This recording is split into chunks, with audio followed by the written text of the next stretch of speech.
I'm Donna. And I'm Kerri. And we are Paranormal Chicks. Episode 170. And right off the bat, we got big news. Huge. Patreon. No, I'm just kidding. Good try. Hey, do y'all remember this time of year, circa 2019, we went to the first annual True Crime Podcast Festival? Yes. Did you just cup your hand to do the exact same thing? Yes, in the I mic? literally was about to be like, yes, we do. Cool. Okay. Well, sames. Well, it's happening again, and it's in like 2 weeks. I mean, pure Donna and Kerri style. We're going in, 2 weeks. Ta-da! Oh my gosh. So, can y'all make it? We want y'all there. We want to see you. We want to, long distance hug y'all? Question mark? If you're comfortable with it. It's in Kansas City this year, and it's going to be July 3rd and 4th. Well, technically the 2nd through the 4th, but I think that the 2nd is just podcasters, setting up and stuff. So, really the event is the 3rd and the 4th. No one wants to see us sweat our ass off. You know what I mean? Right. But, honestly, we don't have a lot of details because this just happened, this week. That the hosts of the event met with the hotel and all and got all the shit worked out and things that we don't understand because we're not good planners. And so, ta-da! But we do know Creep Mom is going. And Creep Niece. Yep, so if y'all want to see them too. And Colby. And Colby. Creepy Colby. If he listens to this, his butthole is going to clench that people know he's going. But we're thinking that it's going to be set up kind of like it was 2 years ago when we went, which it was a lot of fun. Creep Mom met us there 2 years ago when we went. And it's kind of like expo style. There's going to be other podcasters there. So you get to go around to the different tables and meet the podcasters, get some different swag, stickers and such. Free shit. I love that. I know. Creep Mom, remember she went down to everything single table and got us both a bag of shit. Yes. Oh my God. I love free shit. I used to go to expos all the time. Literally all of those stickers that she got me are on Colby's lunchbox. Yeah. And people are like, where'd you get that sticker, man? Where'd you get that sticker, man? Oh my God. I love that. But we know that not everyone can afford to go to the podcast festival. So we are going to have a meetup, a little small meetup sometime. Again, we're not great planners. So, we'll be posting that information in the Facebook group. Yeah, so if you're not in the Facebook group and you're going to this event. Or you live, in Kansas City, driving distance, all the things, join. So you can be on the lookout for the day before when we're like, oh yeah, this is where we're going to have the meetup. Yeah, we'll also put it, in Discord and all the things. Yeah. Creep Mom probably will, because she's better at it. She's like, do y'all need me to do this? Oh, yeah. Yeah. Actually, she's already did. Yeah. Oh, God. We'll put it on Instagram and stuff, too, though. Yeah. Yeah. We got y'all covered.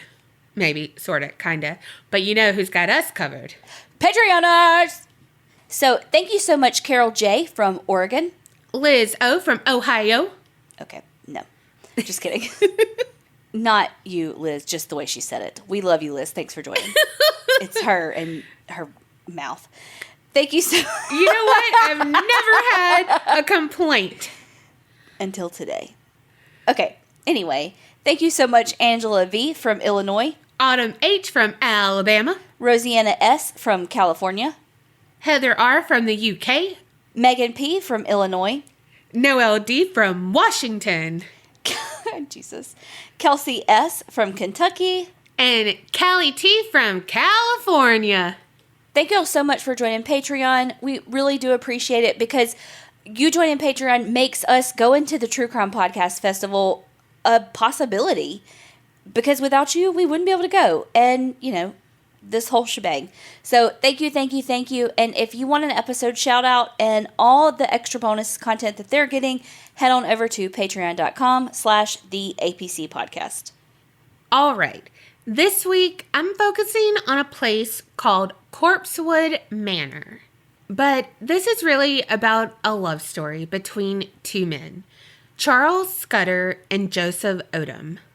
And sadly, they were not only victims of a horrible crime, they were victims of a society built on bigotry and fear and intolerance of anything different. Okay, so first, let's start with Charles Scudder.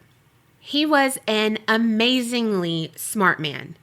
He was a Libra born on October 6, 1926. And let me just say, most things say Libras really love aesthetics. Well, Charles did, like 100. Anyway, we'll get to that. But he had multiple degrees in zoology, chemistry, one in languages, and then he furthered his education and obtained his PhD in pharmacology. So, seriously, he was a jack of all trades, master of all. Throughout his adulthood, he did have 2 marriages, and during his second one, he became a father to 4 sons. And sadly, his youngest son passed away a little bit later. In the late 1950s, Charles decided that he needed help in his household. He lived in this mansion in Chicago's West Side. It was designed by a student of Frank Lloyd Wright in 1904. So in its heyday was probably amazing. But it was definitely past its prime, was aging, needed some TLC, and Charles was a busy man. So he befriended this man by chance, by happenstance, named Joseph Odom. It was when he went into a bookstore looking for a book. Duh, that's why you go to one.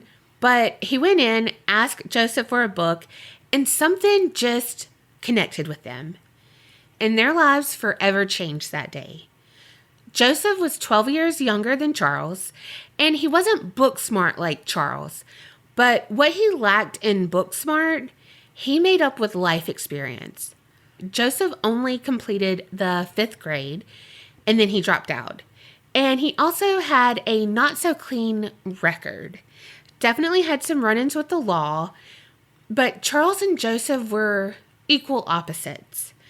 Charles then hired him to be a cook and a housekeeper, but he became so much more over the years. And Charles was the first to defend Joseph anytime someone would talk about him, saying, he learned more about life than I did in all of my studies. He's smarter than I am with all of my degrees. So it was Charles never felt better than Joseph. Because he's not. Right. So Charles was a pharmacology professor at Loyola University in Chicago. He also was an assistant director at a medical research lab. And also just a little tidbit here. Some of the medical research has some stuff to do with government grade LSD and shiz. Oh, shit. Because it was that time. Yeah. Anyway, over the years, Charles just tired of the urban life, the 9-to-5 grind.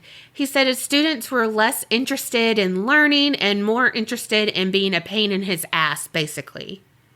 The university's politics and everything was getting to him. Because Charles was someone who marched to the beat of his own drum. He would dye his hair purple or blue. He had a pet monkey. He was just different. Which he sounds cool as fuck to me. But anyway, he was tired of it. I would watch his TikToks with that fucking pet monkey. Oh, I know. Oh my God. He was tired of owing things to people that he felt he shouldn't.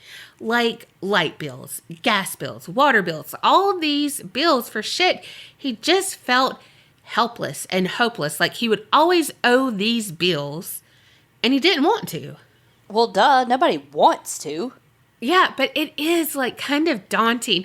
When I read that and I was just like, you're never going to just be. Nope. It was daunting to think of that. I was, I don't know. That resonated with me on that one. I mean, I would never do what he does, but I was just like, never thought about it that way. So thank you for that. I don't need to hang around amazingly smart people because they put the shit in my brain. And then I'm like, but I can't do what you do. I need to live in my ignorant bliss. You know what I mean? Mm-hmm. You can't do the voodoo that they do? Mm-mm. Remember that song? The voodoo that you do. Okay. So this is something him and Joseph would talk about and just discuss what they would yearn for. And they knew that they wanted to go on a soul-searching adventure, but it would be for the rest of their lives. So they started to plan it. They wanted somewhere with 4 seasons, but not too cold of a winter. But it needed to have a lot of wood for heating, cooking, etc. Essential shit like that. And like I mentioned, Charles was, brilliant. So he started looking over geological survey maps and shit of the South and started to inquire about land for sale.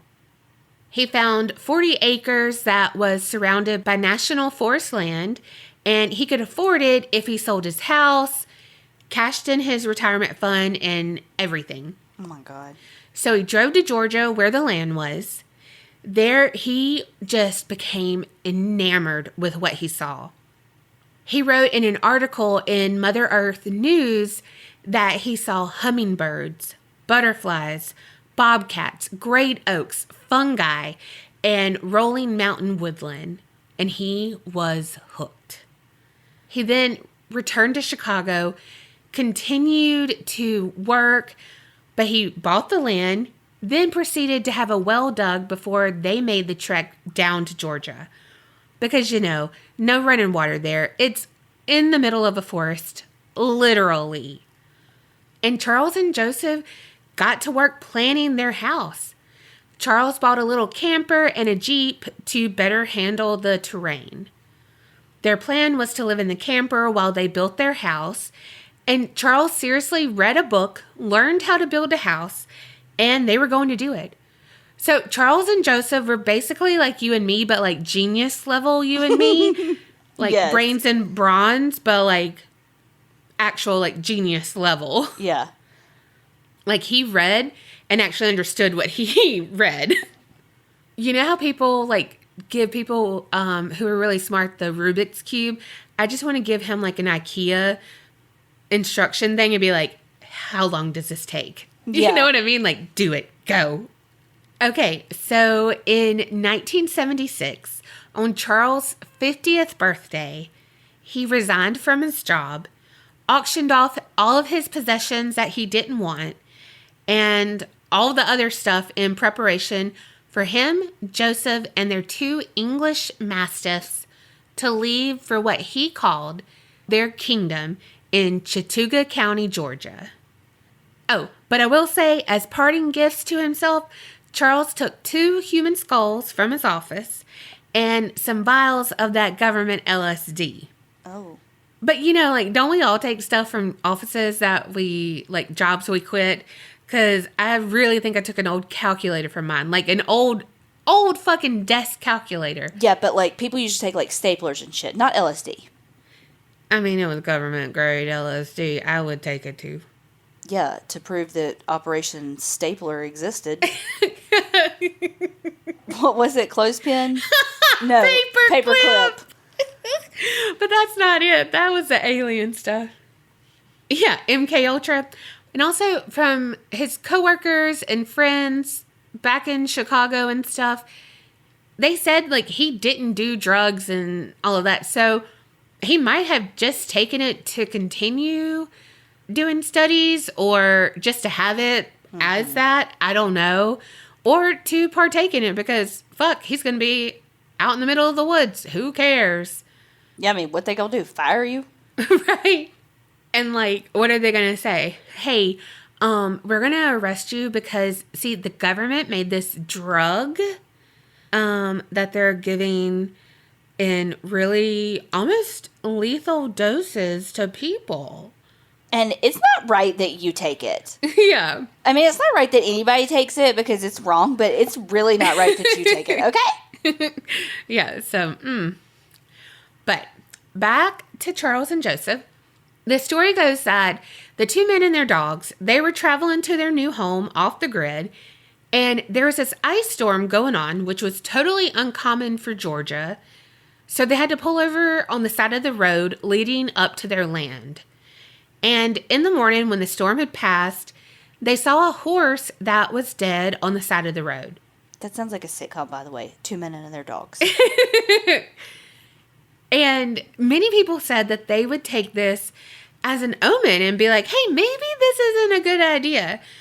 And like in horror movies, you know, where you know the outcome's going to be bad, but the main characters don't, you know, like you would be like, oh shit, it's going to be bad. Right. Look at the horse. The tail. Yeah. And they're like, oh, how random. And they just drive on to the house, you know, and you're like, oh God.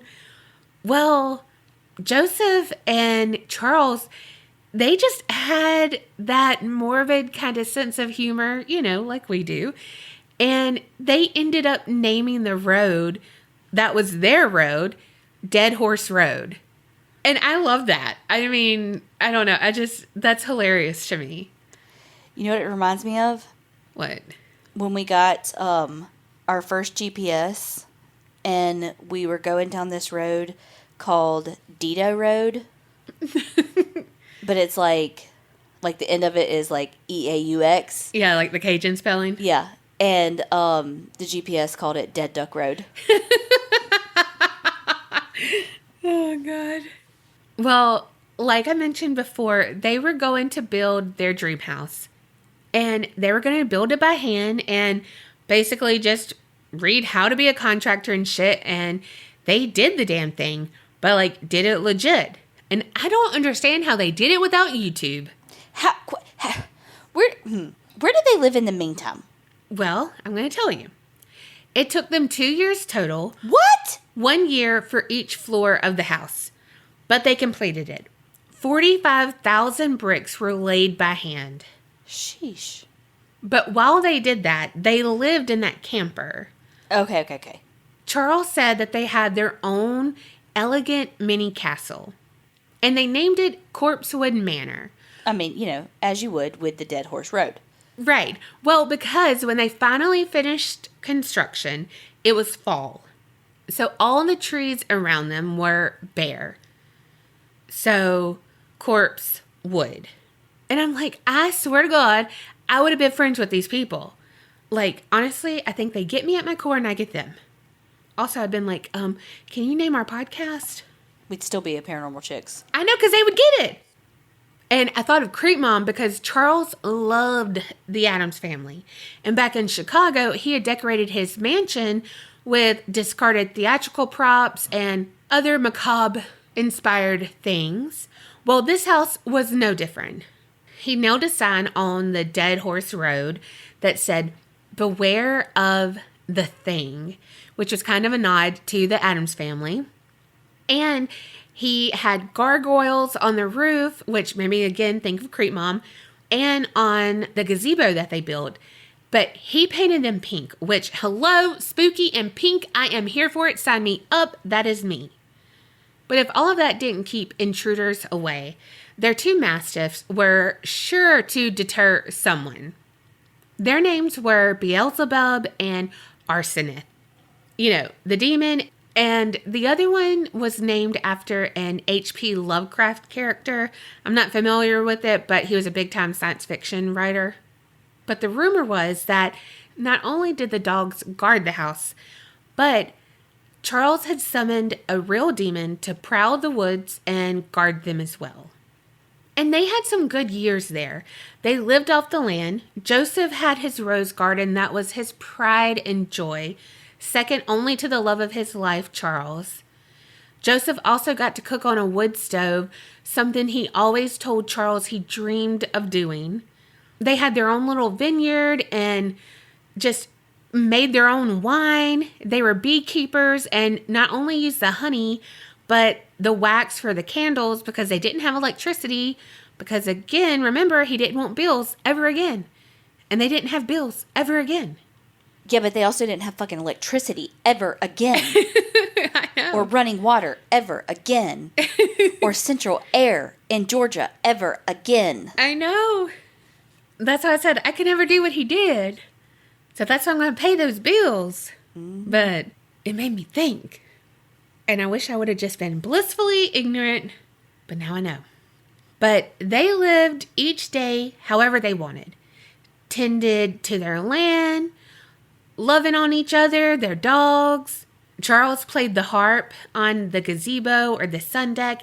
And this harp, y'all, it was encrusted in gold. Yes, ma'am. Yes, sir. I fucking love Charles.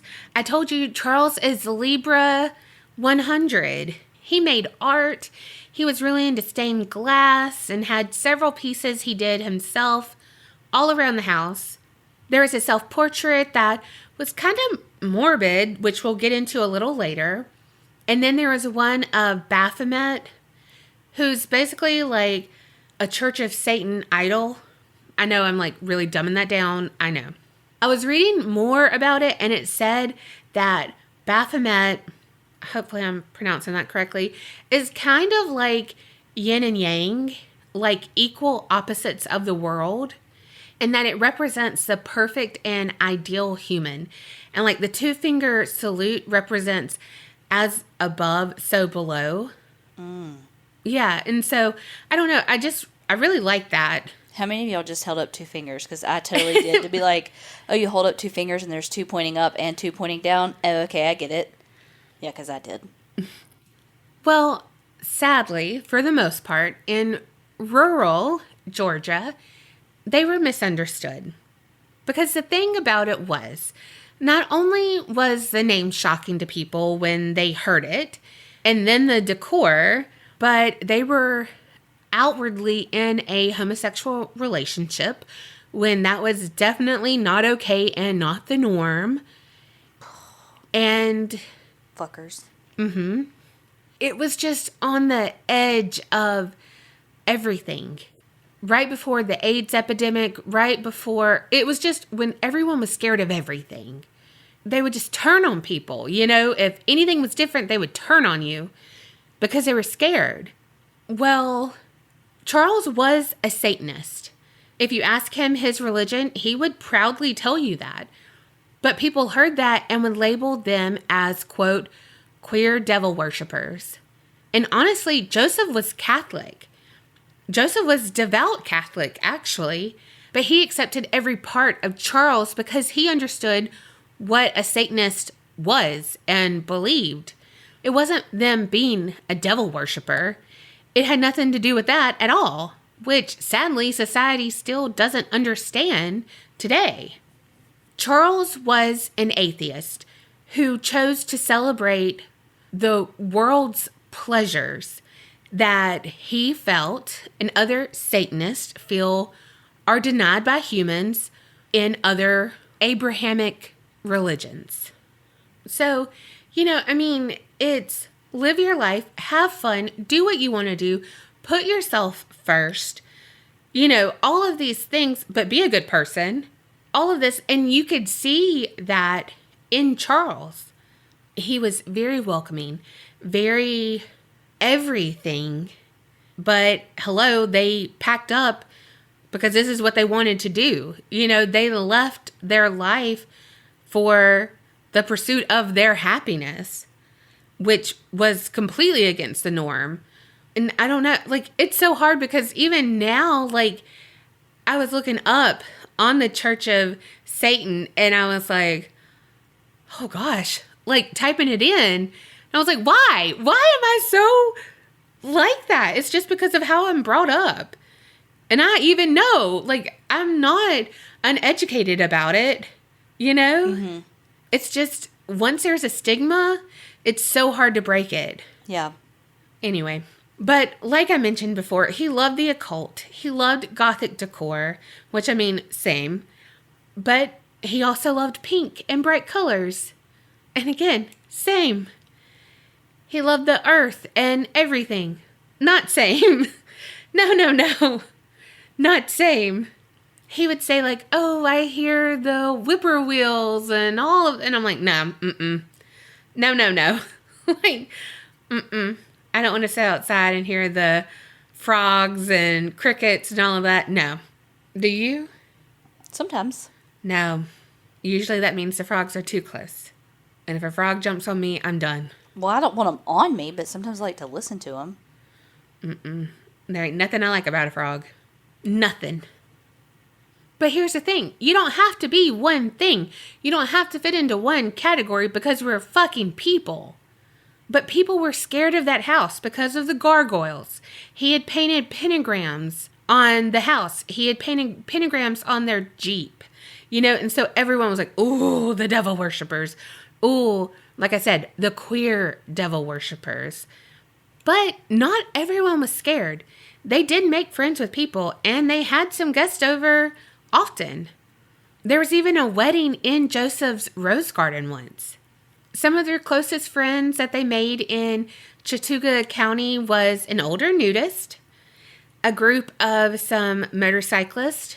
There was a young couple with children, and they all loved coming over. They were all different, and they all loved coming over, drinking the wine that the men made, and they would even bring fruit for it, so they would have different flavors, and just listening to Charles pluck away on the harp, listening to Joseph's life adventures, and just sharing their life, because they were all different, but they all felt accepted there.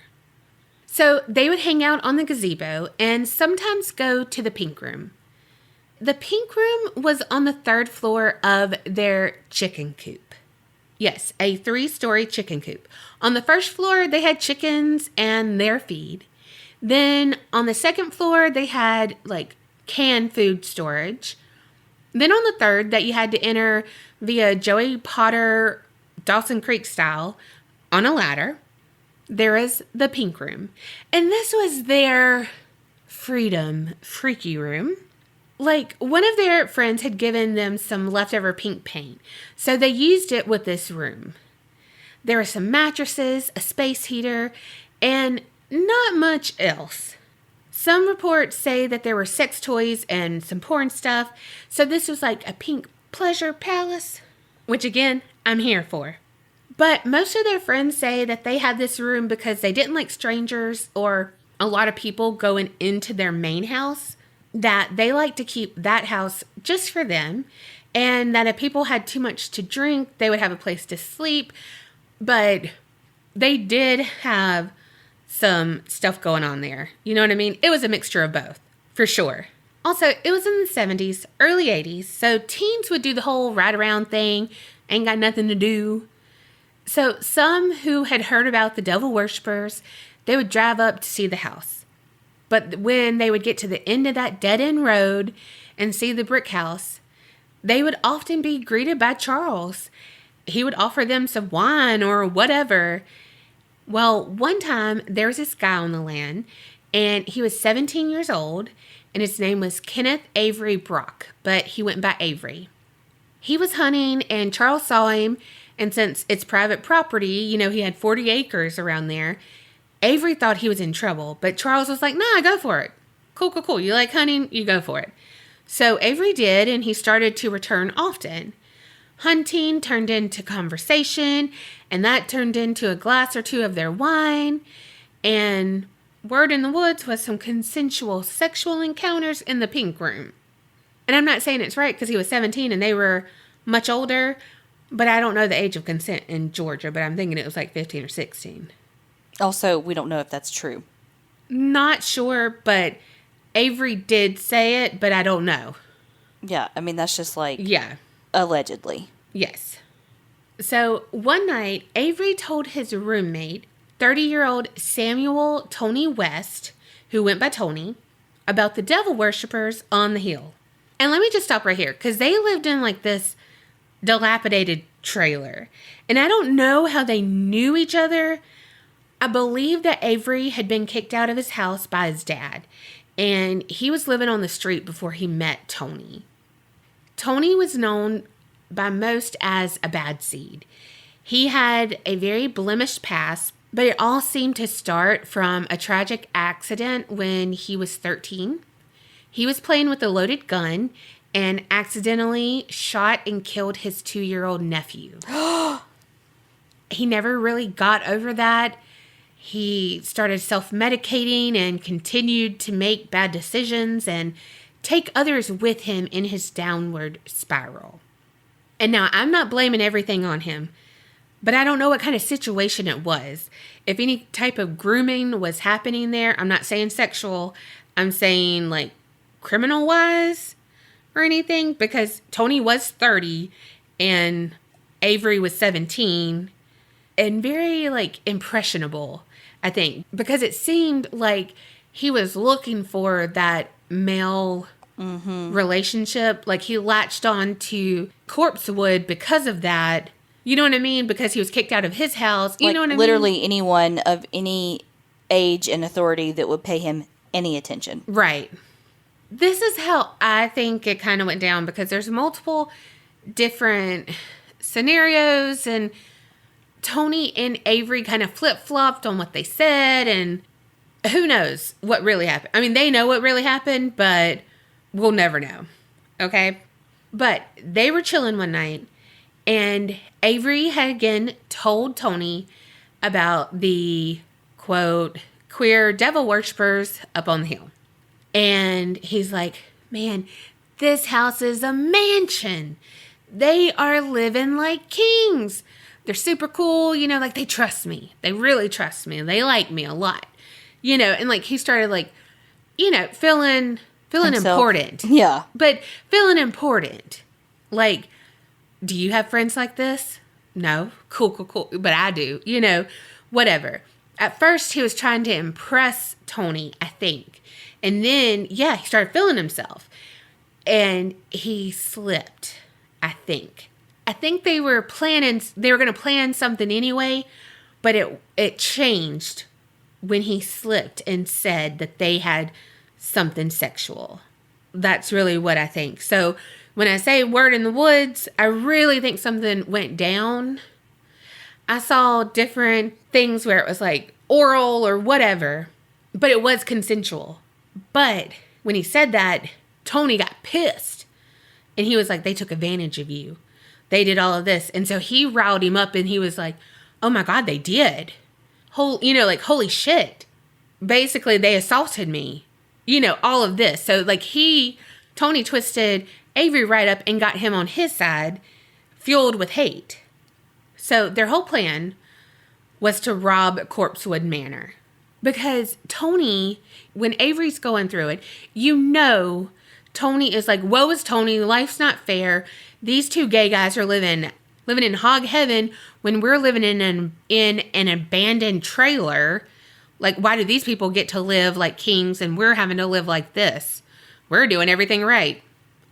Sir. But okay. You know what I mean? But you know, that's how people think and whatever. I think that was the plan. And that was what the plan was going to be until Avery said that. And then he couldn't unsay it. And then Tony twisted it all up and got him riled up in the other way. And it became something much worse. It said that Avery had went over there one last time to hang out, and he asked if he could go into the house instead of the guest house, which, again, they called the pink room. And they didn't allow him to. They, said, just stay in the guest house. Like, let's just chill out here. That's what we do. So, he was trying to scout out everything. That's what he was trying to do. But it didn't matter that they didn't work out all the kinks. The time had come, and on the night of December 12th, 1982, Tony and Avery were going to go through with their plan. But you know how I said Tony liked to take people down with him? Well, Tony's nephew, Joey Wells, he was getting ready for his first date with Teresa Hudgens. And as luck would have it, his car wouldn't start. So good old Uncle Tony said, no problemo. Me and Avery, we'll drive y'all around. And we know this really cool place that we can all hang out. So Joey's like, fuck yeah, cool. So they go pick up Teresa. She's super uneasy about this whole thing. But she's coming out of a rocky relationship and she's excited about Joey and she thinks he's super cute. She doesn't want to mess it up already, so she agreed to this ride along. even if it's not what they had already planned, you know? Mm-hmm. Well, almost as soon as Teresa got into the truck, she regretted it. They got the party started by huffing something called Toodaloo. It's a combo of alcohol, paint thinner, and glue. Oh my God. And I don't know why it's called that, but like if you're saying goodbye to your life forever, like Toodaloo, R.I.P. Yeah. I don't know. I think this was the Tide Pods of the 80s. Anyway, they tell Teresa and Joey that they were going to Corpsewood, and Teresa's pretty sheltered, so she was like, what? And they're like, they are devil worshippers, but they cool. Like, it's cool. You'll like it. And she's like, in the woods? Okay. But they get there, and Charles comes out, takes them up to the pink room, and they're just drinking and chilling, and she's like, oh, okay, cool. Nothing's going on. Like, okay, this is cool. So her and Joey were on one mattress in a corner, and Charles, Tony, and Avery were on another corner. And Joseph was preparing dinner and, like, you know, cleaning up from the cooking and stuff like that. So the guys were still huffing the Toodaloo. So Avery all of a sudden was like, oh, let me go get some more Toot Toot. And he was like, I'll be right back. Well, then when he came back, he had a rifle instead. And I think Charles is just so me in this moment. He just kind of giggled and was like, bang, bang. And, you know, just kind of joking, just trying to diffuse the weirdness of that situation. Just kind of trying to fill the void. Like, you went to get some drugs for y'all, but now you have a rifle. Like, are you really high? Like, I'm not that drunk. Are you know what I mean? What's going on? Yeah. But before he could diffuse any situation, Avery handed the gun to Tony and pulled a knife from his boot and pressed it to Charles's neck. Avery then demanded that Charles tell him where all the money's hidden. Avery pushed Charles down on the mattress and used the knife to shred the sheets into strips so he could tie him up. The whole time, Charles is trying to reassure Joey and Teresa everything's going to be okay and just make sure they're all right. And that just shows, like, what a good guy he was. You know, and Teresa even said, like, don't worry about us. Like, you try to live. Like, just tell them what they want to know. So then Tony tossed the gun back to Avery, and he knew what to do. He said, quote, I'll go down and get rid of that man and the dogs. Later in Teresa's testimony, she said that there were 4 or 5 shots. Then Avery ran back up, and he said that he had killed the dogs and the man. And when he said that, Charles let out sobs and painful moans. Oh. Yeah. They had Charles at both knife and gunpoint at this time. They forced him into the main house, demanding him to show them where they hid their money. He told them that they didn't have any money, nothing. That, yes, he did have a small inheritance, but that was all spent building this house. They lived off the land. Like, that was the whole thing. They were poor. They didn't need money because they didn't use money. I want to say I read somewhere that they lived off of $200 a month. Jesus. But what did they need money for, period, though? It would be like flour to make, like, pancakes and others, you know what I mean? Like, stuff like that. Just shit they wanted. Yeah. But they didn't believe him. And they just kept demanding him answer them, beating on Charles to answer them. But he was so focused on getting to Joseph. He was struggling to break free, to get to where Joseph was lying lifelessly on the floor, halfway in the kitchen and half in the dining room. He had probably been setting the table when he was shot 4 times in the face. The 2 dogs had been shot as they slept by the wood-burning stove. Oh. I know. Tony yelled for Charles to stop as he walked towards Joseph, sobbing. But Charles didn't. He couldn't. Joseph was the love of his life. He was his life. That's when Charles was first shot in the head. Teresa said that he was shot between his eyes, and blood trickled down his nose and his mouth. But he never made a sound until he looked over at her and asked if she was all right. She said that that moment has stayed with her forever. Charles's final words would haunt everyone, though. He softly said, "I ask for this," before he was shot in the head 4 more times at point blank range. What does that mean? Because he let them in. He moved to the South. He, all of the things. He just took on all the responsibility that it wasn't his fault. It wasn't. That's what I'm saying. Yeah, like, that's why I guess I didn't understand. Because I'm like, what do you mean? You didn't, Mm-hmm. It makes me so sad that he died believing that, though. Yeah.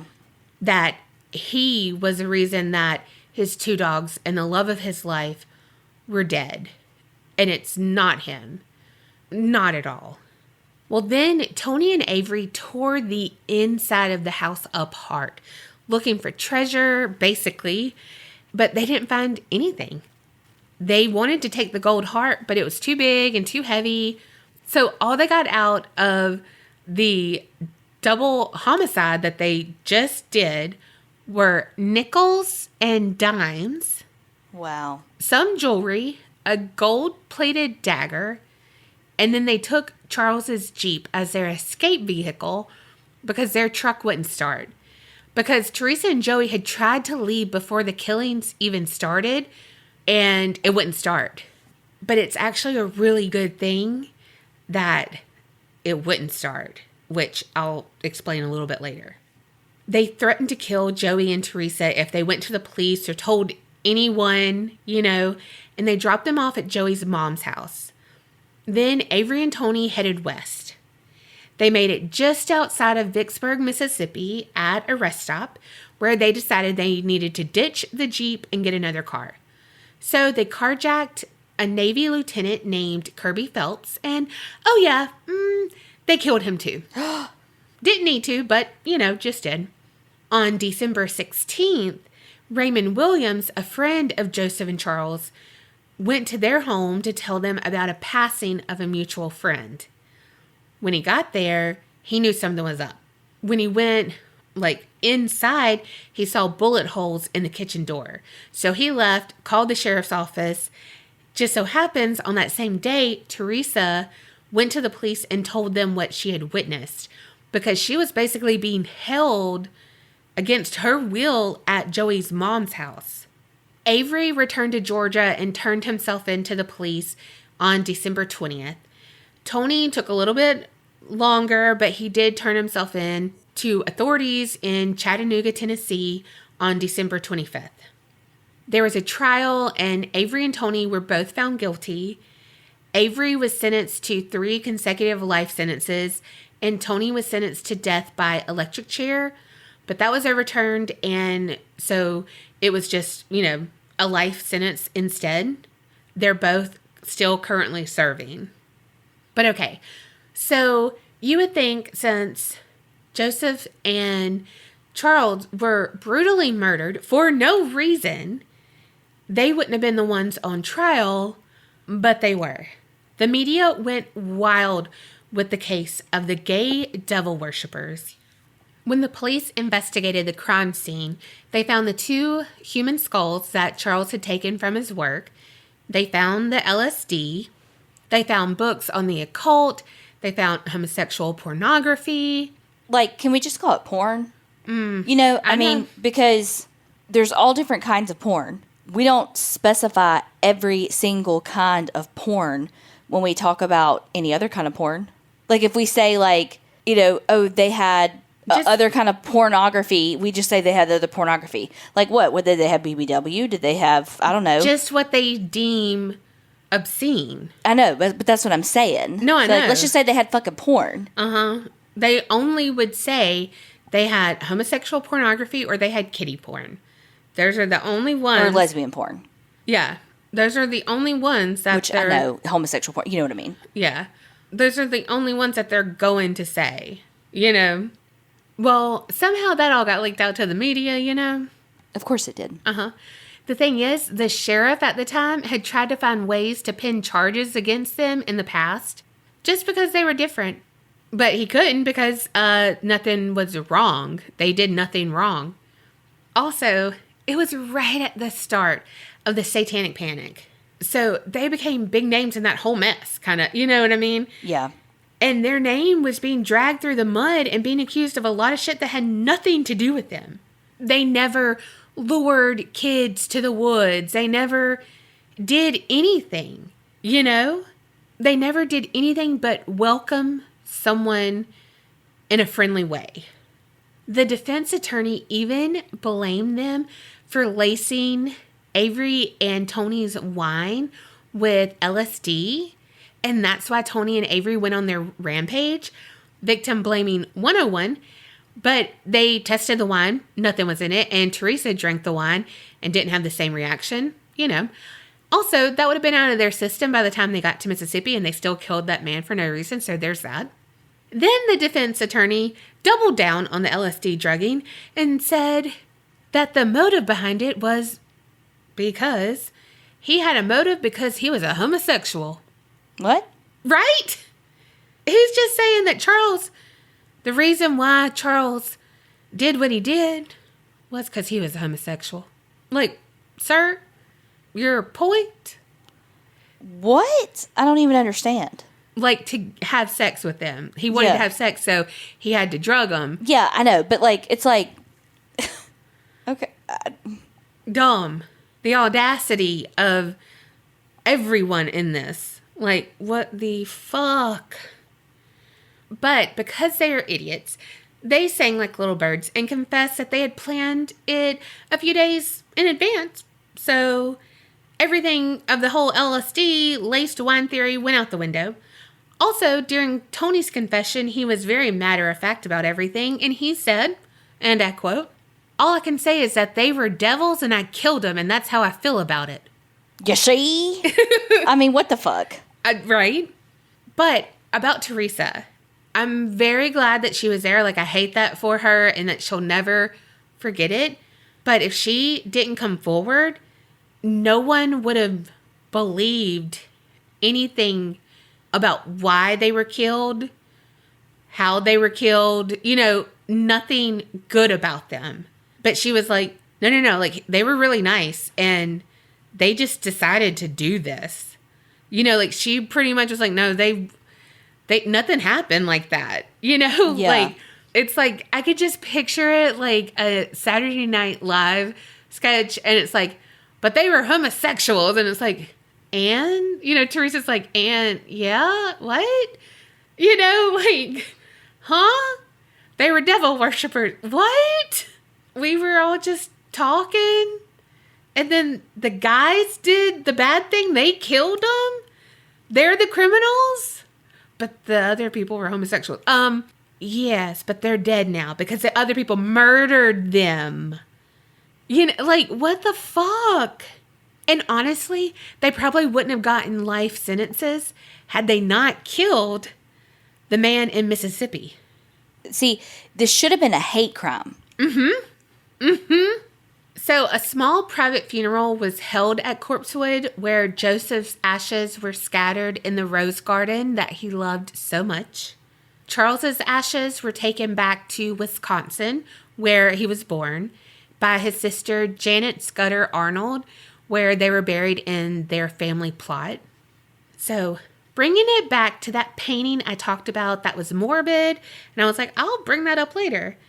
Well, it was a self-portrait of Charles with 5 gunshots in his head and a gag in his mouth.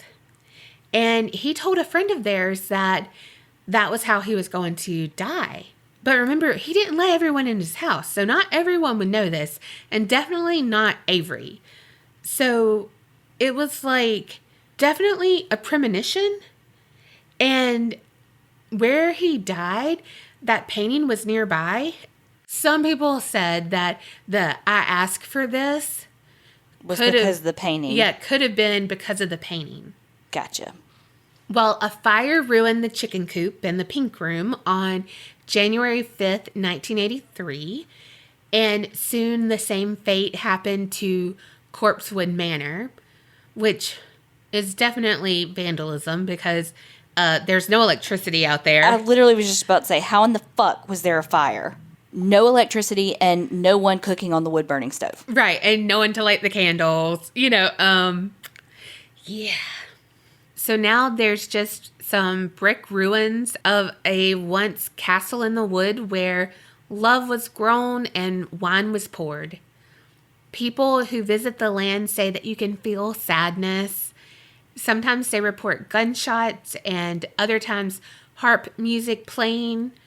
Others have seen glowing eyes of what they believe to belong to one of the mastiffs. And sometimes that's accompanied by dogs barking. Like the sound of a dog barking, but there's no dog.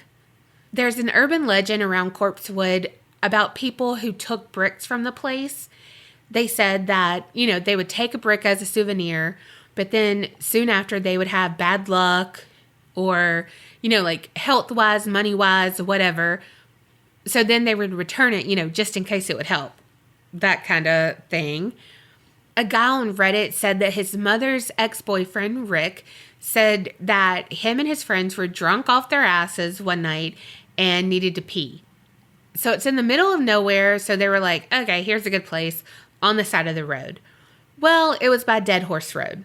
He said Rick, the mom's ex-boyfriend, told him that him and another dude were standing there peeing and saw a pair of glowing green eyes that just suddenly approached them in the darkness. And they loomed like 7 to 8 feet tall. So Rick was just in shock. But the other guy was like, okay, jumped back in the truck. Rick was still peeing, but the other guy dragged him back into the vehicle too. So they sped away and, lived to tell another tale. And that could be attributed to the dogs or the demon that supposedly they had protecting their land. Another tale that was attributed to the demon was of a man who was hunting and went missing. When people searched, all they found was his face that had been nailed to a tree. And they say now you can spot him sometimes wandering the woods in overalls, him with his exposed skull, just searching for his face. That was... What? Yeah. What's that have to do with anything? Because it's in the woods and they're saying he trespassed. I don't know. And they're saying the demon got him. Oh, Lord. Yes. But in this, let's just remember that the real monsters were actually real and they're still serving time. And also everyone who jumped on the bandwagon of discounting Joseph and Charles as victims because they were gay and of a different belief system than others. I like to think that it would be different now, but I think that the satanic aspect of it would still be as sensationalized now as it was then. Mm-hmm. Oh, yeah, and the sex stuff. If they had that pink room and it really did have pornography, S&M stuff, whatever, it would still be sensationalized. And it's like, that's not bad. Like, what the fuck? You know what had lots of money and people went and saw it? 50 Shades of Grey. You know what they had? A pleasure room. It was just red. You know what I mean? Like, legit, it was a red room. So it's just like, oh, I can't think of the case, but it was a woman who was murdered, and it was in like suburbia, and everyone was floored because this mom and this wife was like an online cam girl. Oh, yeah. I know what you're talking about. I can't remember what it was. And it was on a episode of Disappeared on ID. They were floored, and they were just like, I didn't even know who I was living by. I let my children play with her children. And it's like, okay, like, what the actual fuck? Well, until we actually normalize and legalize sex work and take the seedy human trafficking aspect out of it, people are going to be like that. Oh, for sure.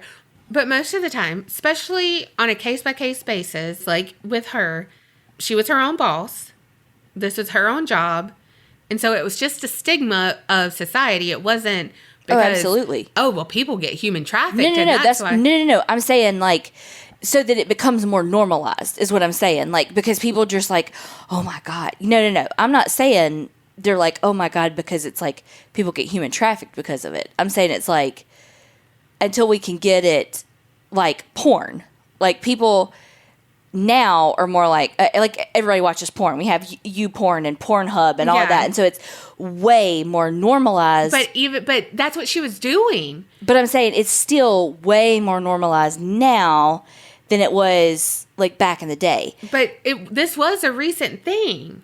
But a cam girl is still a new thing. The people you know being quote unquote porn stars is a new thing.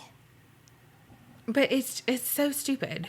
You know, it's like you always had porn, and it was like, you know, you go to the local video store and you get a video, and it's like some unknown actor and actress or whatever. But now it's like it is the person next door, and people are, because it's becoming more normalized, people are having to like retrain their brains basically.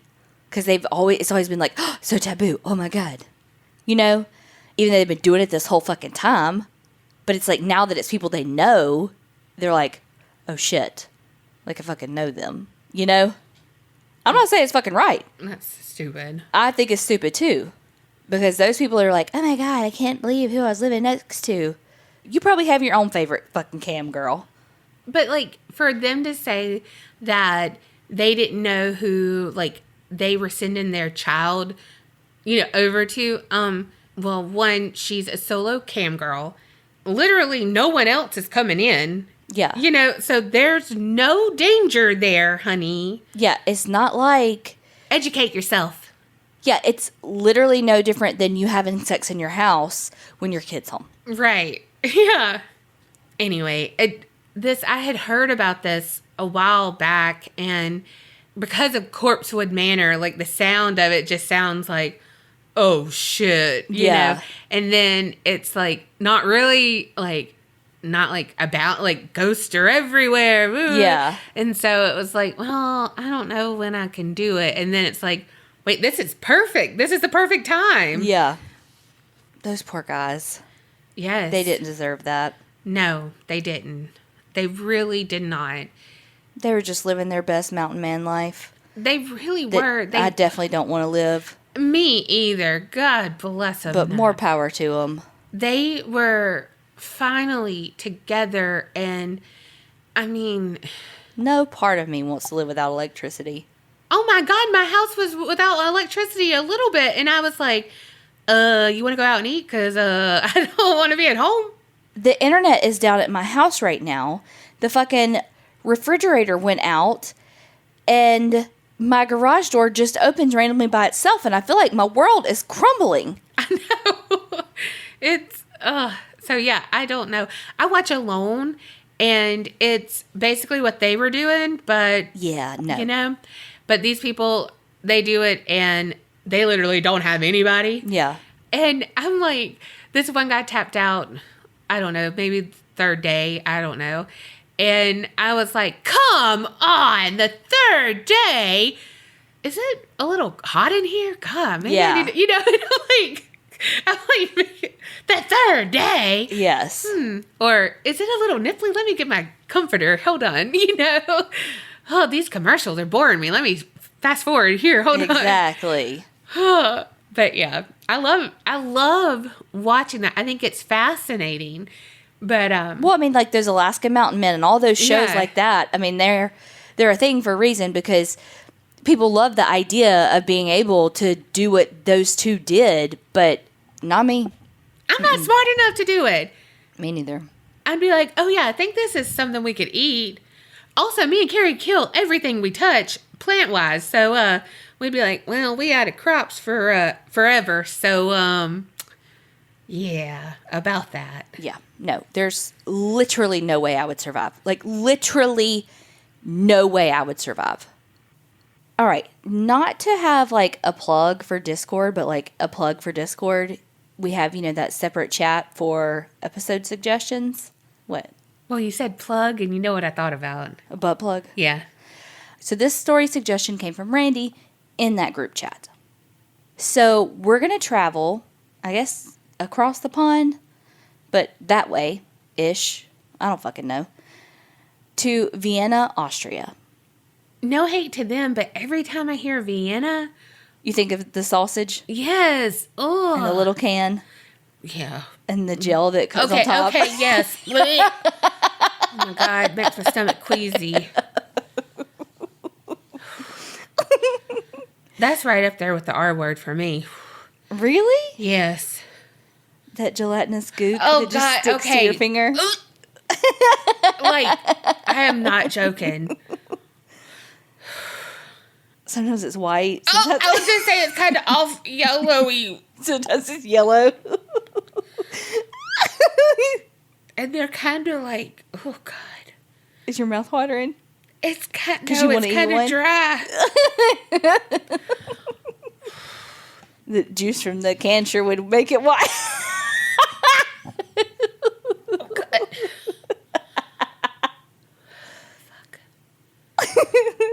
Okay. So, we're going to be talking about Natascha Marie Kampush. Natascha was born February 17th of 1988. She lived in some public housing projects, kind of in the outskirts of the city. The neighborhood that she grew up in was a bit of a rough neighborhood, but the information that I found on her home life kind of seemed to be a little bit different. Like, some stuff said that she had this great and wonderful home life where her mom was a little strict, but then some stuff said that her parents were a little abusive. But for the most part, it seems like her mom was just very strict. Her parents separated when she was really young. Her parents were polar opposites of one another. Her dad was more life of the party, like almost lived his life like a manic episode, like spent money, gambled, life of the party, go, go, go, go, go, go, go, go, go. His whole life was almost like a manic state. And Natascha would kind of get wrapped up in that. It was like she felt like she could go from being the center of attention to where if she disappeared, nobody would notice at all. Because if she traveled with her dad, they would go to these bars or, just different places to eat with him, with his friends. And he'd be like, oh, here's my daughter, blah, blah, blah. Okay, then she'd go off by herself and he'd like hang out and eat and drink and hang out with his friends. And she's just sitting over there like, all right, well, guess I'll wait right here. So when she first got there, it was like, oh, hey, Natascha! And then kid over there by herself, just waiting, Whereas her mom was the more responsible one. The dad had lost a lot of their money. Like, they almost lost their house, lost a lot of their money. And so I think that was a big part of the separation. So the mom was just more serious. It was a rough neighborhood. She was trying to make ends meet, single mom, doing the damn thing, trying to instill this safety mindset into Natascha, do what you have to do to survive kind of thing, take care of yourself. But Natascha was kind of somewhere in the middle. She was a little meeker than both of them.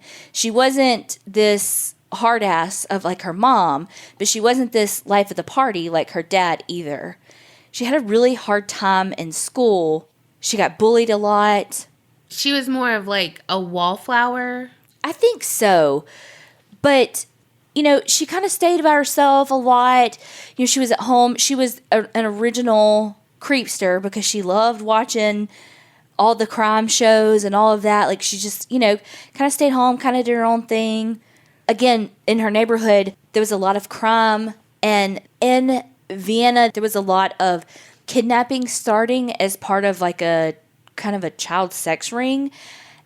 Shit. Yeah. And so I think just like human trafficking in itself was starting to ramp up pretty big. I mean, it was late 80s going into the early 90s, And so Natascha thought to herself that, okay, well, I'm not the typical kid that they would kidnap because she was a kid that was a little more on the chubby side.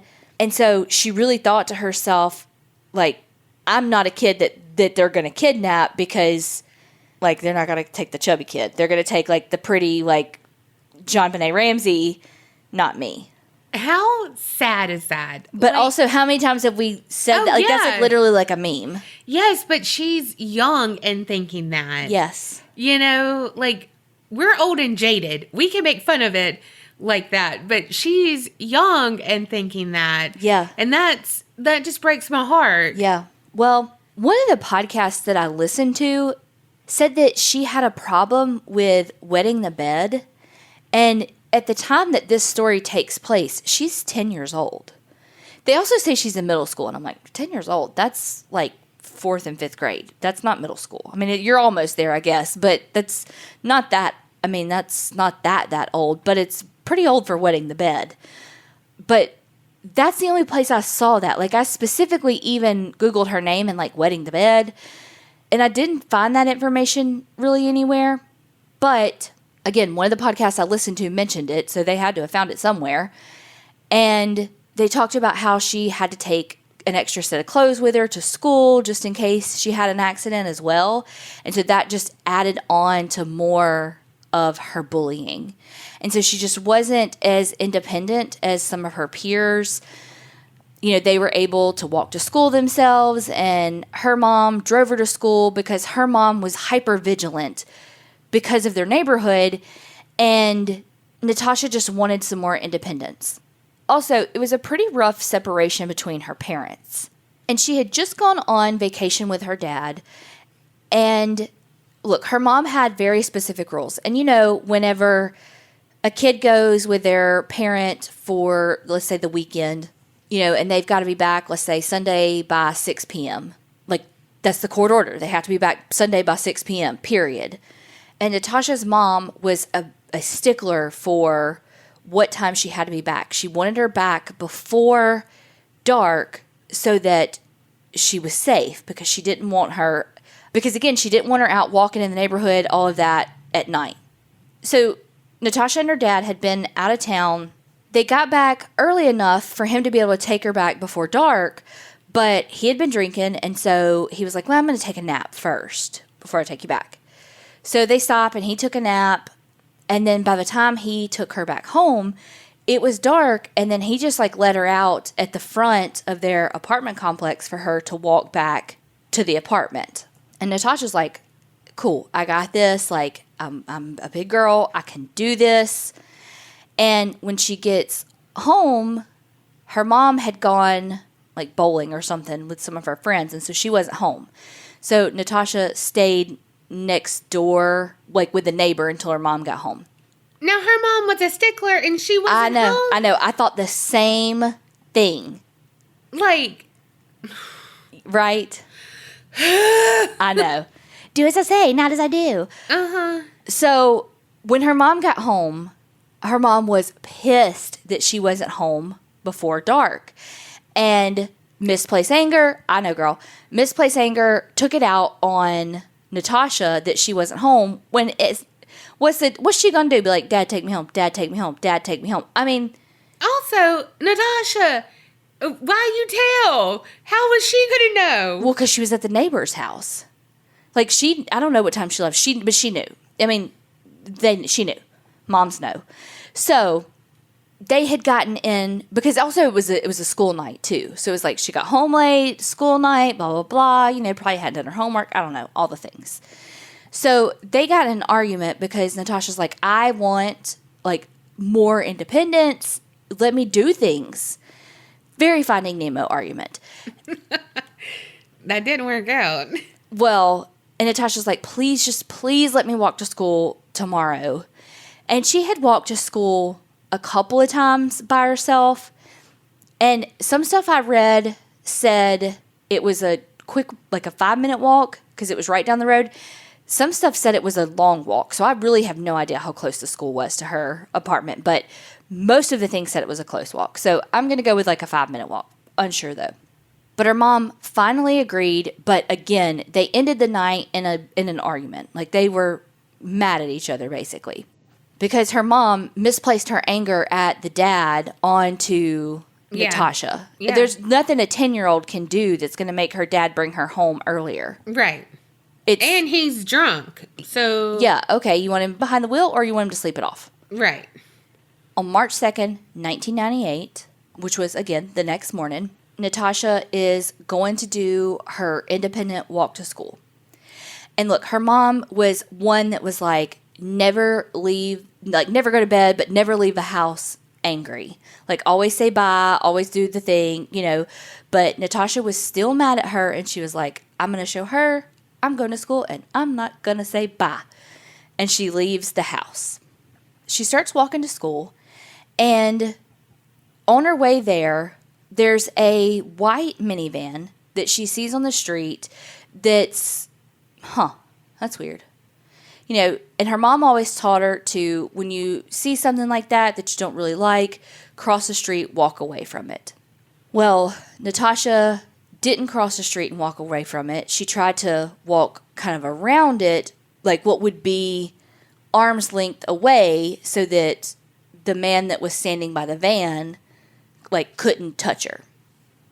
They make eye contact and, you know, hey, kind of like, you know what you do, just like, yes, Yeah. And as soon as she walks past him, it's like, whew, got past him, okay, do. And then all of a sudden, arms grab her around the waist, and the next thing she knows, she's being pulled into the side door of the van. Oh, gosh. Once she's in the van, the man who took her tells her to get down, crouched on the ground as he drives away. She's trying to kind of watch to see where they're going, and they're passing all these places that she knows, and she's thinking back to all the crime shows that she's watched, going, okay, get him talking. Got to get him talking. So she's just trying to get information from him. Like, okay, if she does get out, what can she tell the police to help catch him? So she's like, literally anything. Hey man, what's your shoe size? You know, and he's having none of it. Like, literally, she asks him what his shoe size is, and he will not answer her. Well, he tells her that basically, do what I say. I'm not going to hurt you. Like, I'm not even the one that wants you. I grabbed you for somebody else. So they drive off into this field. You know, he's like dialing phone numbers, like calling people. They drive off into this area and stop and wait a little while. He's calling people, acting like, oh, you know, kind of thing. And he gets back in. He's like, well, I guess they're not coming. And so he pulls off and takes her to his house. Once they get there, it's clear that there was nobody else, that this was very much so planned, because the man takes her into a hidden cellar at his house. To get to this cellar, there was a trapdoor in the garage, just like a little, like, door.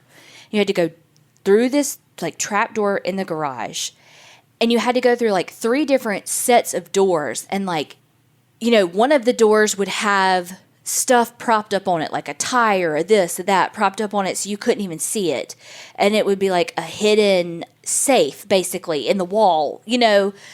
And then one of the doors is like a 330-pound steel door. What the fuck? And I love that he had to get his, you know, acting chops going when he's like, I don't even want you. Hold on. Doop, boop, boop, boop, boop, boop, boop. Oh, God, they're not coming. I'm just going to have to take you home. Mm-hmm. You know, and then, hold on, let's go through my maze. Not sponsored by the Nationwide Doop Doop Doop you did. When you know you're in a cult. No.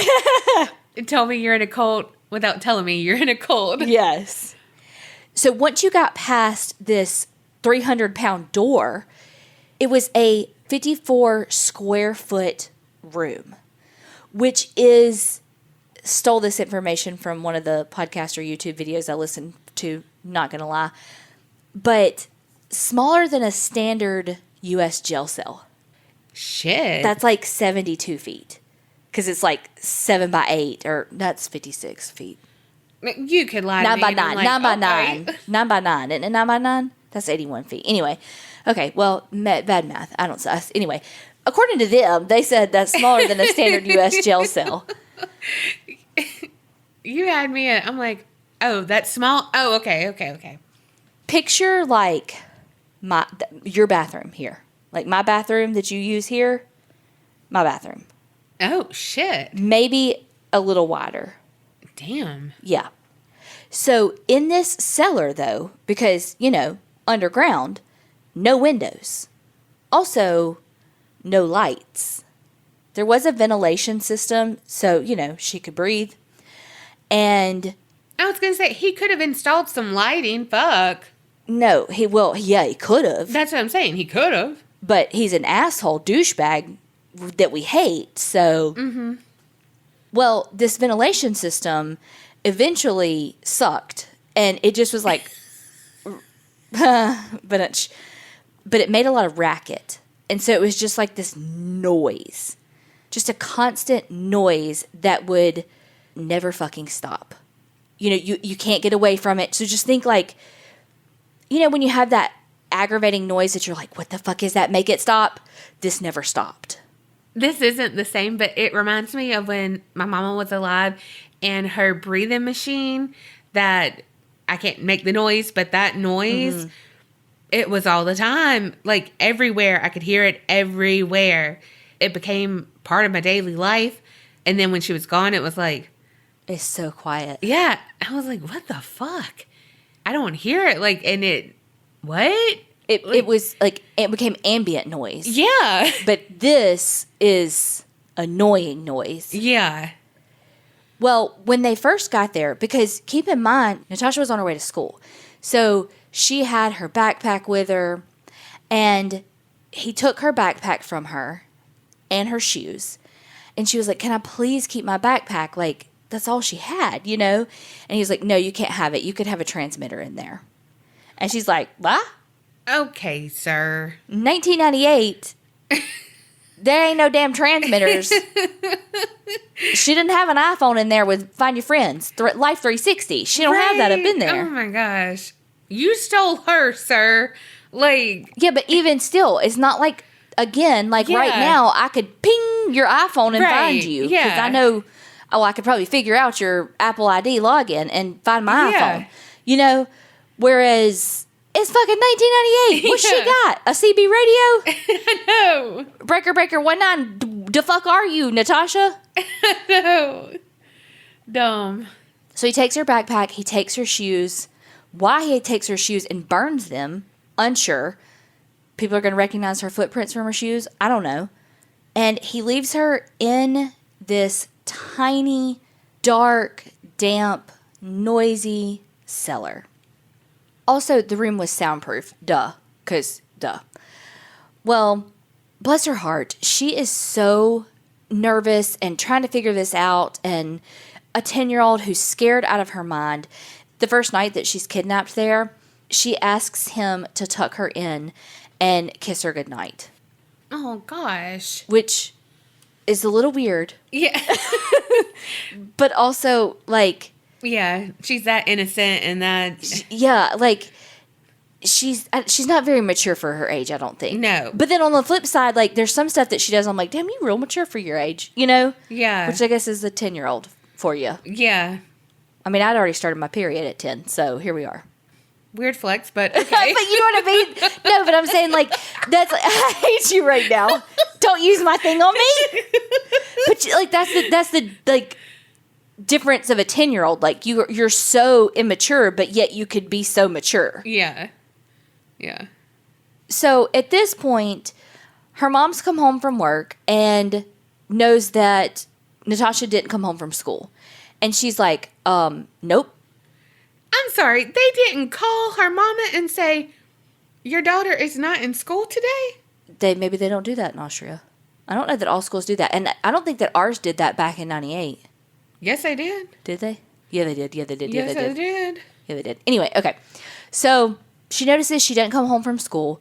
And so the first thing that she does is call the school to say, hey, Natascha's not home yet. She's never late from school. Like, what's going on? And they're like, she didn't come to school today. And she immediately calls police because she knows something is wrong. Police respond and get all of her information, and they start to look and just figure out what the heck happened. They know she walked to school that day, and they're just trying to figure out what happened. But they're coming up empty-handed because it's really like she vanished without a trace. I mean, there's nothing to indicate where she went while she was walking to school because she never made it there. So time continues to pass, and after Natascha's been there for a few days, the guy who kidnapped her would bring her snacks, bring her books. He asked her, like, is there anything you need? And she was like, I need a toothbrush and, just like a hairbrush, like told him the necessities because she had a sink and a toilet down there. So he was coming down to see her often, but she didn't know anything about him. She didn't know his name. She didn't know if he had a job. She didn't know, does anybody else live here? What is this place? So she asks him, what's your name? She's trying to get information out of him. One day, he finally hands her his business card, and she sees that his name is Wolfgang Prickafil. Fitting. I know.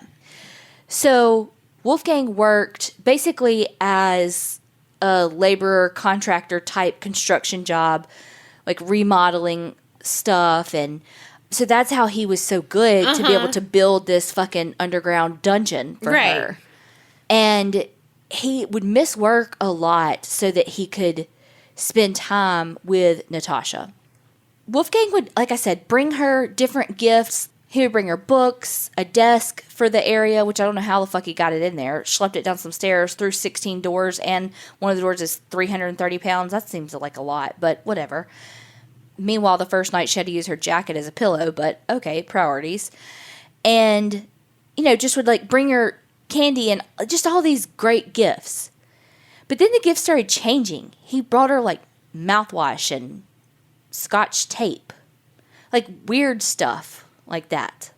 But she was just I'll take anything. Thanks for bringing me something, It was all a mind game, of course. It was a way, he was trying to win her over. But he would tell her, though, that nobody was looking for her, typical Ariel Castro bullshit. Nobody's looking for you. Nobody wants you. Nobody loves you, to beat her down, but then would also bring her gifts so that she would love him. It was classic manipulation type things. He would often hold over her head if she did things that he didn't like. If you do this, then I'm going to let those guys come and take you, kind of thing. So he would still hold it over her head that, oh, well, there's these other people who really do want you, and I'm saving you. So if you don't act right, I'm going to come let them take you, and they're going to, sell you for sex, to be a sex slave kind of thing. So it was, again, a mind fuck. And then he'd be like, well, here's a gift. See, I'm saving you. I'm good, kind of thing. Well, eventually, she was having such a hard time because she's in this dark cellar with no daylight, no nothing. So she has no concept of time. So she doesn't know what's up and what's down. And so he wants her to sleep when he wants her to sleep. So he eventually installed some lights. And he put them on a timer so that he could have her up when he wanted her up and, very Big Brother-ish. I was about to say, what is this, Big Brother? Right. And again, there were all these things that he wanted done a certain way, but she didn't know what they were until she did it wrong. And even then, she didn't necessarily know what she did wrong. She just knew, okay, I did something that he didn't like. And she would get punished. She would get something taken away, or she would get less food, or whatever. And remember how I was saying that, she was this chubbier kid, and how she was like, oh, I'll never get kidnapped because, I'm a chubby kid. Nobody's going to kidnap me, right? Well, he clearly did kidnap her, but he also had this ideal in his head of what he wanted her to look like, and it wasn't chubby. And so he would make comments about what she would eat or how much she would eat. And so he would ration her food and would pretend like he was going to give her this plate full of food and then give her like one bite from it. What? And they'd be like, you've had enough. You don't need to eat anymore. You've had plenty. And so she would get to the point where she was literally starving in the truest sense of actual starvation, where she would just drink as much water from her sink as she could to try to make her belly not hungry because she's literally starving. Well, after she had been there for 6 months. 6 months? Yes. With this up, down, lights on when he wants it, hasn't been outside, she tells him, I just want to take a bath. That's all I want. I just want a bath. She hasn't bathed? In her sink, she's bathed. Okay. But not like a shower, a bath, Yeah, but yeah. she's like spit bath in the sink. Yeah. So she's telling him, all I want is a bath. Please, please, please just take me and let me take a bath. Like, please just let me, just take me into your house. Like, I promise I'm not going to run. I promise I'm not going to do anything. All I want is a bath. And then I'll come right back down here. Like, please. And it took a little while to convince him, but she finally convinced him. And he told her, if you scream, like, I'm going to kill you. If you try to run, like, I have every window and door has an alarm on it. If you open it, the alarm's going to sound, and it's like loaded down with explosive devices. So if you open it, it's going to blow up, and it's going to kill us and the people in the houses next to us. No pressure. Right. So she's like, okay. So she's like, for sure fucking not going to run, right? Right. But she's also like, oh, yes, I get to see sunlight. Oh, my God, I get sunlight. Well, when he takes her into the house, he has all of the drapes pulled, all the things. So she gets like no sunlight from that either. And she's like, okay, it's okay. I'm getting my bath. It's fine. Like, whew, you know. Yeah. But then it was weird because she got the bath, but it was like that showed him that he could start bringing her into the house. Uh-huh. That also changed the dynamic a little bit too. Because then he started bringing her in for baths and he bathed her. Icky. Yeah. So he starts bringing her into the house more and more so that she can start doing things around the house for him. Of course. Basically a live-in maid. Mm-hmm. A slave. A sex slave. A slave? What do you call it? Like a slave in every sense of the word. A domestic slave. Yes. And at first it was just like, okay, clean my kitchen, dust, you know, like, but then it became hard labor stuff. Like, okay, now we're going to remodel this room kind of stuff. Stuff that this 11-year-old at the time, like, doesn't fucking know how to do. Wow. And then if she would not clean it up to his specifications or because he was, okay, so he was very, very weird. In particular? Yes. And had a thing with hair. Like, hated hair. Didn't want hair on his floor. Didn't want hair on his furniture.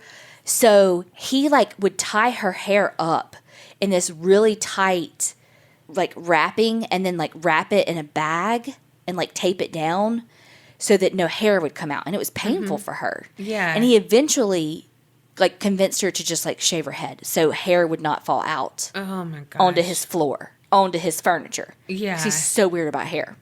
The other thing is that he started having her clean the house, like, barely wearing any clothes, too.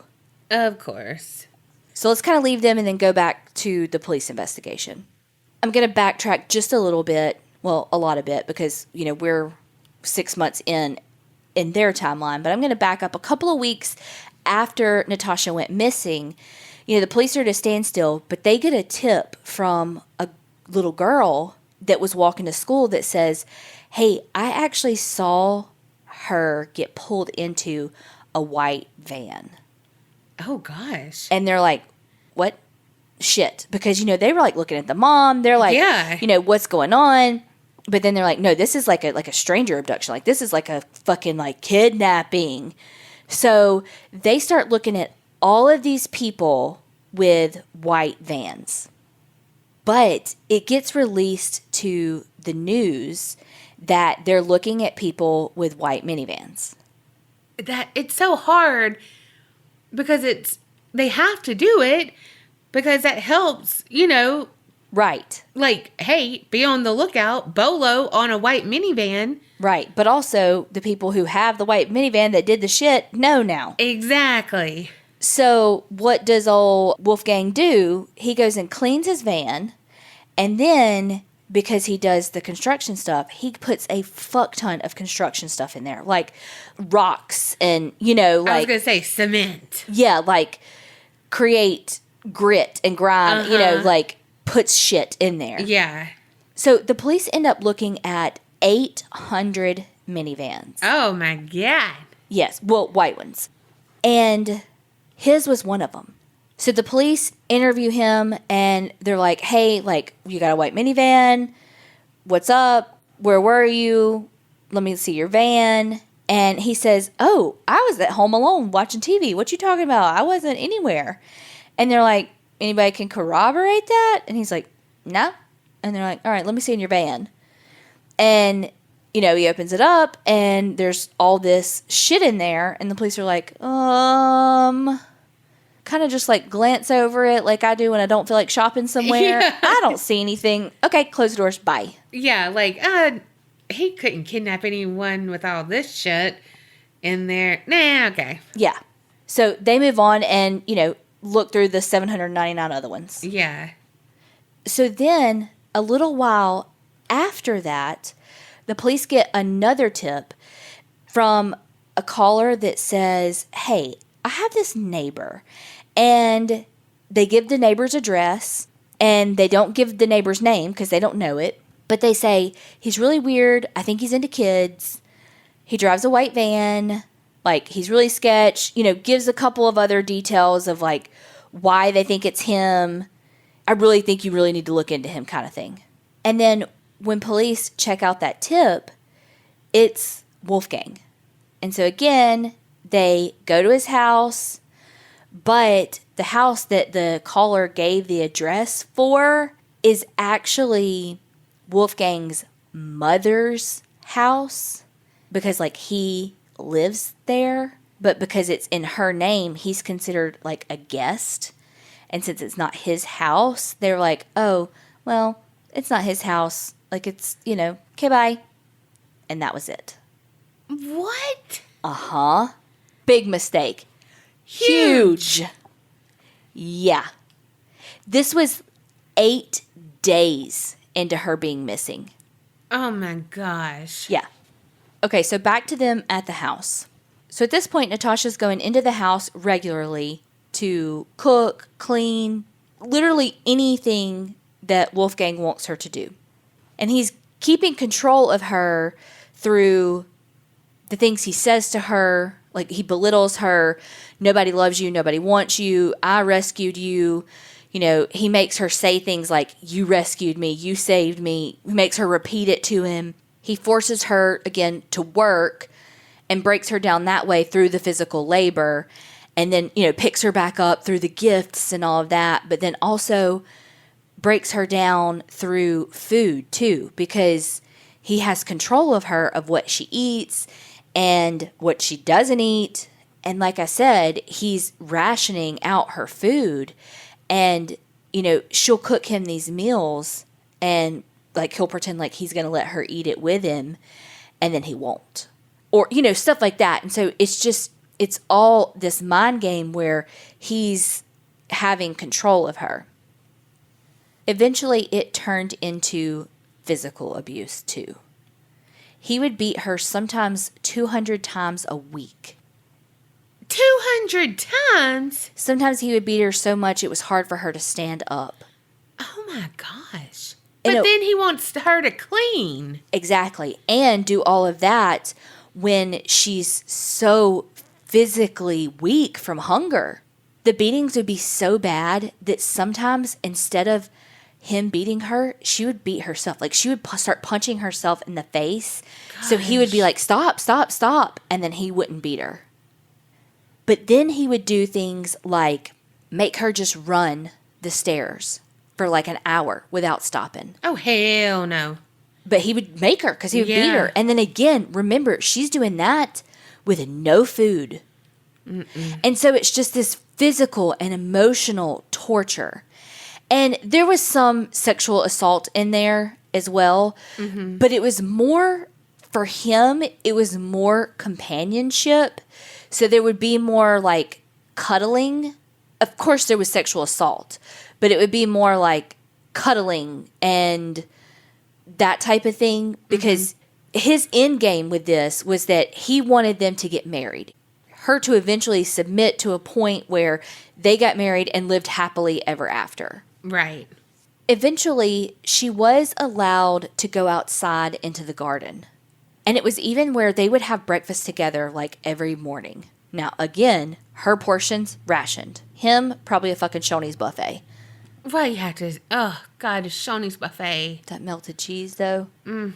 He did give her, like I said, books, but she had TV and radio, and she would choose specific programming to kind of keep up her schooling. And he would even get her books to help her, and then he would like make math tests for her because she would ask him to.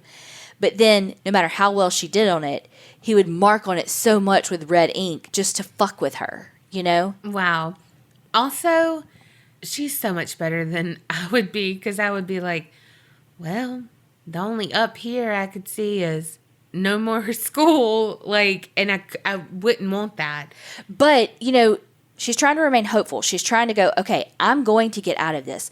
And, you know, she's 10 when she gets kidnapped. So it's like, okay, well, these are some crucial fucking years in school. Like, you gotta fucking learn shit.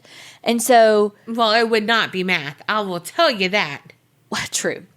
So, you know, she's doing the best she can because she's just trying to give herself a goal. She's trying to stay positive, and she never let herself hate Wolfgang because she felt like if she allowed herself to hate him, she could never see both sides of him, and that she would stay angry, and then it would always, like, it would get her in more trouble, and it would make it harder on her in the long run there. So she would try to see the good sides of him because it wasn't always bad for her. Yeah. You know, again, he would do nice things like, oh, here's a book, beat her, and then give her, I mean, it was like a classic abuse cycle, and then it would be something terrible followed by something to try to win you back kind of thing. You can't be 100% bad to groom someone. Exactly. You know, so we know he had those moments when, even if it wasn't in his heart genuine, he played it well. Right.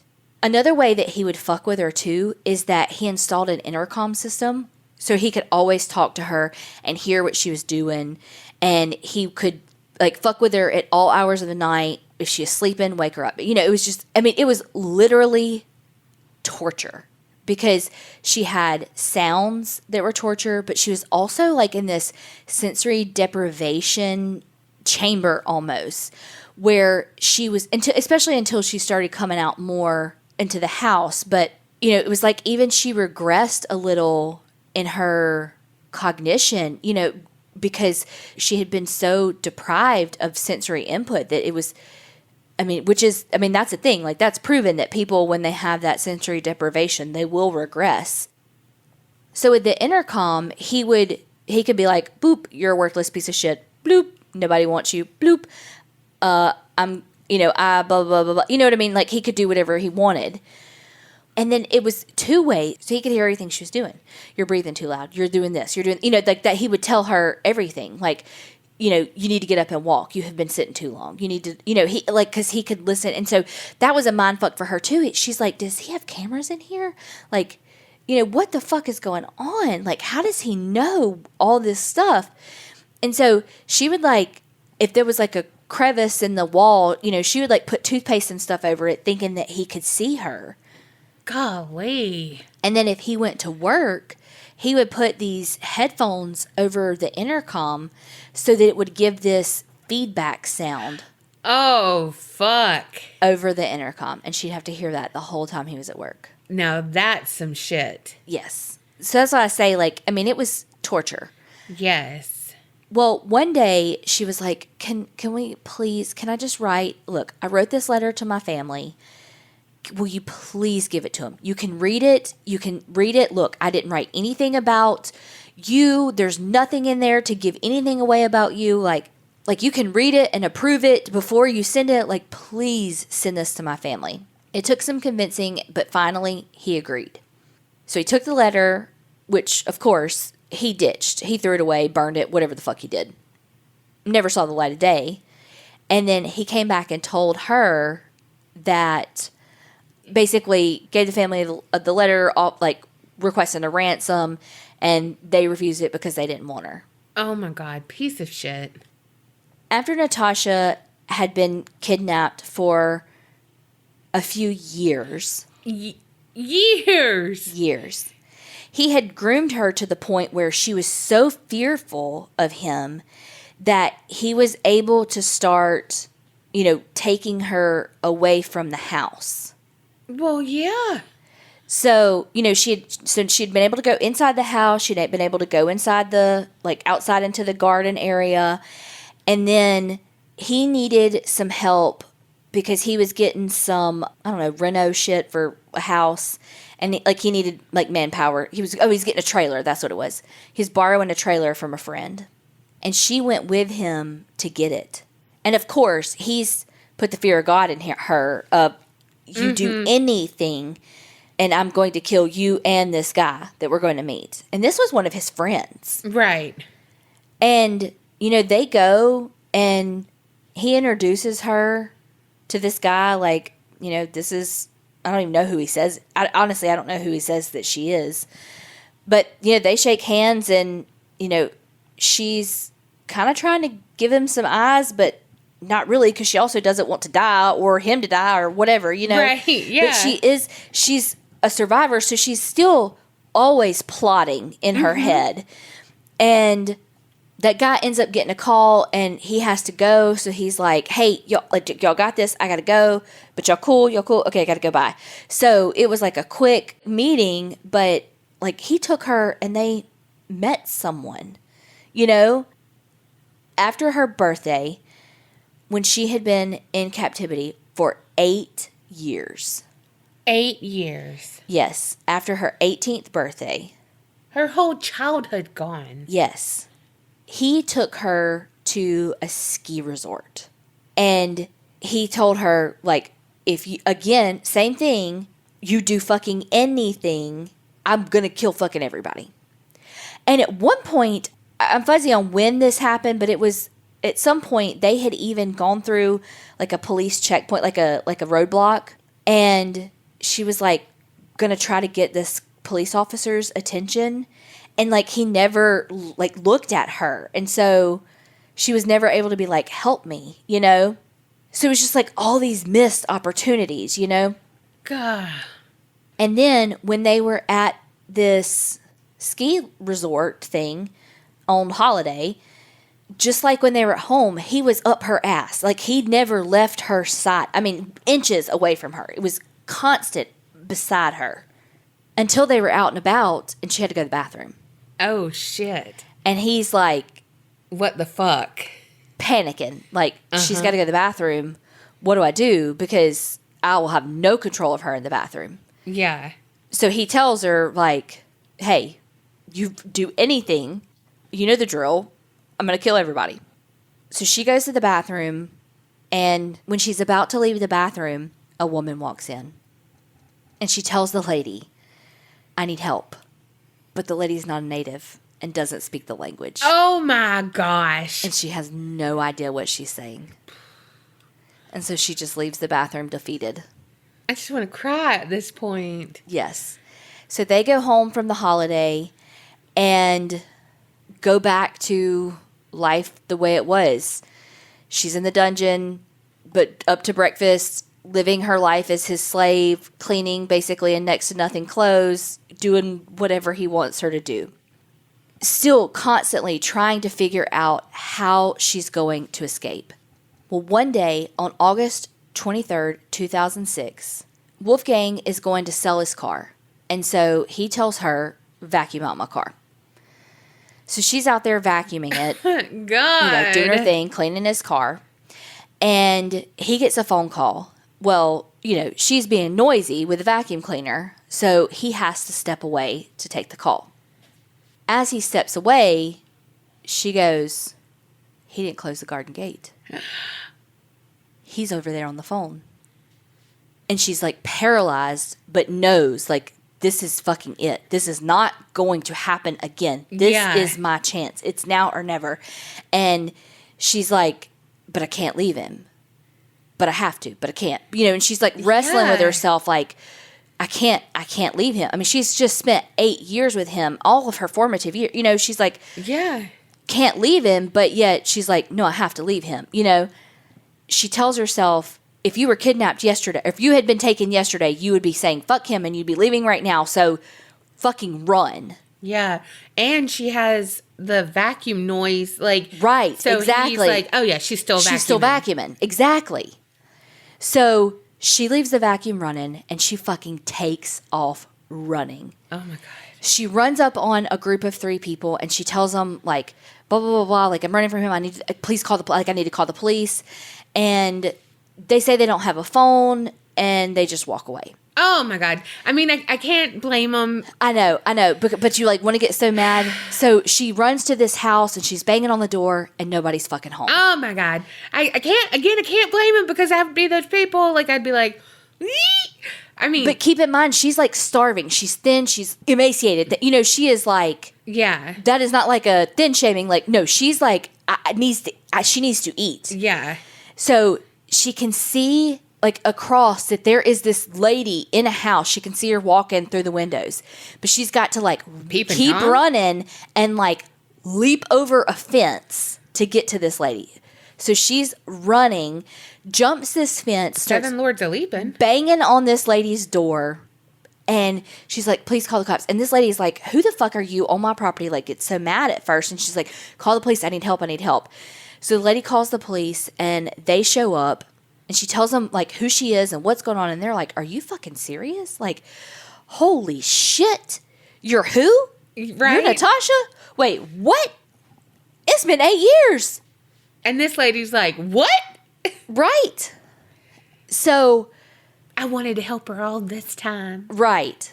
I knew who she was when she banged on the door. I welcomed her in with lemonade. Right. So the police, of course, take her to protect her. Right. And by this time, Wolfgang has realized, like, fuck, she's gone. Yeah. So he, boop, boop, boop, calls his buddy and is like, come get me. So his friend comes and picks him up, and they drive around the city for like 3 hours. And he tells his friend everything. Tells him that his goal was to have her fall in love with him. He wanted to get married. Like, he was planning on them spending the rest of their life together. That he had tells him everything. The next part's unclear. One thing said that the friend took him back to his house. One thing said that he took him to this train station. I am sorry, but if you told me, Donna, I kidnapped this 10-year-old and kept her for 8 years. 8 years. I'd have taken your ass to the fucking police station. Yeah. So well, I would have been like, okay. I'll take it to the train station, but I'd be like trying to dial 911, doing something like, oh man, we got stopped by a train on the way. Yeah, I'd be like, shit. Oh wait, I got to get gas first. Like, I'd be doing all I could. Right. To do it, to get them to have to track us down, do something. Exactly. To get that. So, either way, Wolfgang ends up at the train station. Wow. He ends up laying his head on the railroad tracks, waiting for a train to come by, and dies by suicide. Oh my goodness. I will say a couple of things did say that he jumped in front of a train, but I also did see that he literally just laid on the tracks and waited for a train to come by. So when Natascha went missing, in her backpack, she had her passport because she had just gotten back from that vacation with her dad because they had gone out of the country. So when they initially were doing the search for her, they were looking at the surrounding, because everything's so close over there. They're looking at the surrounding. It's not like us going to Canada from South Mississippi. You know what I mean? Okay. I hate you right now. Okay. So everything's so close over there. You could just basically walk to Germany. I really hate you right now. So they were looking at like the surrounding countries though to see if she had been taken, because she did have her passport. Yeah. Well, through DNA testing and her passport being at his house, they were able to confirm that she is who she says she is. And when Natascha found out that Wolfgang had died by suicide, she was crushed. Oh, I bet. She wept. She went and lit a candle for him. She mourned for him. I bet. She was destroyed. I mean, like, heartbroken. I bet she felt so guilty, and that's so sad. Because like you said, she was saying, I can't leave him. Right. And then she did, and now he's died by suicide, and she's like, it's because of me. No, none of this is because of you. Right. This is literally all his doing. Well, and, he told his friends and all, he was like, I'm not going to jail. Like, I'm not doing this. Like, it was his plan all along. Like, if he was caught, he was going to die by suicide. And the police, when they were looking through all of his stuff, they found that he was already in the process of getting fake documents so that he could marry her. And when Natascha escaped, she was 5'9", height-wise.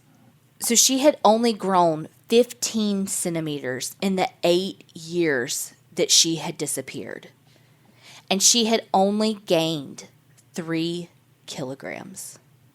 So she was 5'9", like 105 pounds when she was found. Holy shit. Which for her body, especially if you see pictures and stuff of her now, for her body frame, that is incredibly like gaunt, thin, Because Wolfgang died, she actually got his house in his estate. Dang! Right. And she still has it to this day. So she didn't want to sell it because she said she didn't want it to be turned into like an amusement park or a museum and people to be buying tickets to go down into the cellar where she spent so many years of her life AKA, and tortured. AKA Zach Bagans. Right. So she has a house, and she eventually did fill the cellar up with concrete and all the way up to the garage opening, and now it just has, like, you can see the concrete where it is filled up to, and it has 2011 written on it. But I never saw the significance of the 2011, so if you know what that is, let me know. Unless maybe that's when one of her books came out, because she does have 2 books. The first one is called 3,096 Days in Captivity, and the other one is called 10 Years of Freedom. Maybe 2011 is when she filled it in? That has to be it. But, okay, so there's a lot of conspiracies. Ooh. But also, in that 3,096 Days in Captivity, she goes into way more detail, obviously, than I do. So if you want to know more about her ordeal, read the book for sure. But she also does not go into a lot of the sexual stuff, and we're going to obviously respect her wishes on that. But, I mean, plus we just don't fucking know it because she doesn't tell us because she doesn't want us to know. There is a conspiracy going around, like, right now that she actually had a baby while she was in captivity, and that it's, like, buried in the backyard, the baby. And that people are saying that her mom and the police are all in on this because they, like, looked over it, because the police fucked up big time. Like, big time. Although, even if they had gone in the house, they would have never known to go in that hatch and find all those hidden doors and then open. Like, I seriously doubt, even if they had found that door in the garage, I don't think that they would have kept on going into that cellar. Like, right. Anyway. Right. But people are saying that they have, like, taken dogs and stuff on that property that are supposed to be able to smell remains, and that they hit on the alleged buried fetus and that they ignored it because they're like all in on it. That is legitimately all a conspiracy theory. Like, I'm not giving that any, like, I don't think that that's true, but then it also is kind of like, well, she hasn't sold the house. You know, it's also like, you know, like you're kind of like, well, has she not sold the house because that's like her child's grave, you know? But again, that's like literally all hearsay and there's nothing to back that up. But she isn't selling the house because she said she doesn't want it to be, like I said, she doesn't want it to be some fucking museum where people come and it's this, she doesn't want it to be a tourist attraction because it was a torture chamber for her. But it's interesting that she doesn't just keep the house. She still stays in the house sometimes, like a few nights a week. And she still goes and cleans the house the same way that Wolfgang wanted it cleaned. Really? Yeah. I saw one article that talked about how, like, she's like still not married because she's in her 30s now, which, okay. And she said something like, she can't go anywhere with a man without people being like, oh, she's found love and da-da-da-da. And it's like, and she talked about like how hard it is to trust and all of that. But she also gets incredibly, from the interview that I saw, she gets very defensive when you bring up Stockholm Syndrome because she basically says like, you're re-victimizing me is how she feels. And so I don't know. It feels like, I'm no psychologist, but it feels like because she's not recognizing that, she's not dealt with a lot of trauma if she's literally still reliving it. Yeah. Going and staying there a couple of nights a week and cleaning the house the way that he wanted it. It's like, I think it's like mostly all still the same. Ooh. And, you know, there wasn't much. I know her mom just I don't know how long ago, but went to court to and Natascha had to testify basically on her behalf because some politician was trying to say, oh, she was involved. Again, all this conspiracy shit. And this politician was trying to be like, see, she was involved. They even had Natascha's dad testify because he was like, well, I mean, she did call the police before she called me to see if I had her. But I mean, that's it, you know. But Natascha had to be like, no, it was just Wolfgang. Like, there was nobody else involved. And her mom was cleared. But, of course, it made headlines of, like, that her mom went to trial, basically, over it. But I do want to say that the friend that took him either home or train station or wherever did get sentenced to, like, 2 years in jail for obstruction of some sort. Yeah, well, good. Right. Like, he came clean to you about, like, a serious thing. Yeah. Like. But Natascha, like I said, has written 2 books. She's done countless interviews. She's, like, the spokesperson for PETA there. And, you know, she's trying her best to make it through and cope with the life that she has now. Well, we wish her the best. Absolutely. 8 years, man. And, like, deprived, like, not always, but for a good bit of that in this, like, sensory deprivation chamber, basically. Yeah. Sorry. But then also in a, like, auditory torture chamber, too, though, because he would get on the intercom and say terrible things to her, but then create all these sounds with this fucking ventilation system that was jacked, and then with the headphones and the intercom system and, you know, all of that. I was just going to say, think about when you come out of a theater, you know, and it's daylight and it's so jarring. And my eyes, I'm like, like, seriously, the whole walk to my car, which is not that long, let me just tell you. But I am like, I cannot see. It is too bright out here. Well, and just think about, like, your whole circadian rhythm is off, too, because you don't know if it's daylight, if it's dark, if it's what, you know, and then, so she sleeps, and then he gets pissed that she's sleeping, and it's like, well, fuck, she doesn't know what's day and what's night. What the fuck do you want her to do? And hell, going to a movie at noon, I know it's noon. My stomach is like, hey, bitch, I'm ready to eat after this. After, that large popcorn and that drink, I'm still hungry. And Reese's Pieces that I get because I know she doesn't like them. Ding! Or Milk Duds. But I know I'm still hungry.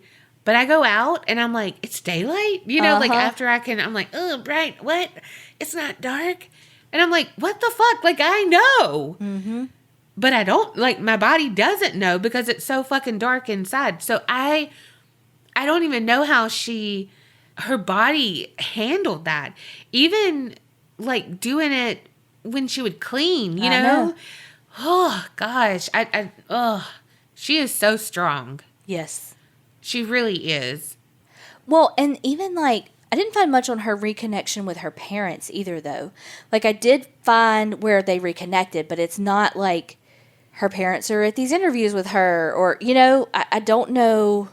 Well, honestly, they didn't have a great relationship. Right, so absolutely, yeah. I just hope probably like, fuck them. I know, but you remember how with Ariel Castro, Michelle Knight, like, she just broke our heart so much because even when she escaped, she still had no one. Like, it was, and she was trying to figure this out and do it all by herself when Amanda Berry and Gina DeJesus had people. Yeah. And she was still trying to figure it out for herself. And, Yeah. And I just don't want that for Natascha. And I just hope that it's not that way for her. Yeah. Unless she wants it that way. And if she wants it that way, more power to you, girl. You do what you do what's best for your mental health. But I hope you have the support system that you need and that you want. Yeah. Well, these were, I feel like, 2 pretty heavy stories. So y'all take the mental health break that y'all need after these stories. Right. You know what? I was just thinking, both stories, Charles Scudder, he wanted this life in the woods. This was going to be his and Joseph's, dream life. And it wasn't. And Natascha wanted her independence, wanted to walk to school by herself. She could do it. And the one day that her mom let her do it, after their huge fight, she got kidnapped. Their dreams became their undoing. But luckily, Natascha survived. Well, way to bring us down right here at the fucking end. Stomp on all of our dreams, why don't you? Don't dream. Jesus. Well, now that Donna really fucking brought down the house, we all really do need a mental break. And, I don't know, maybe make a vision board or something since she destroyed our dreams. Am I supposed to apologize here? In your dreams. Oh, my God. On that note, we're getting the fuck up out of here. Thank y'all so much for listening to us and supporting us. More importantly, remember, creep it real and don't get scared.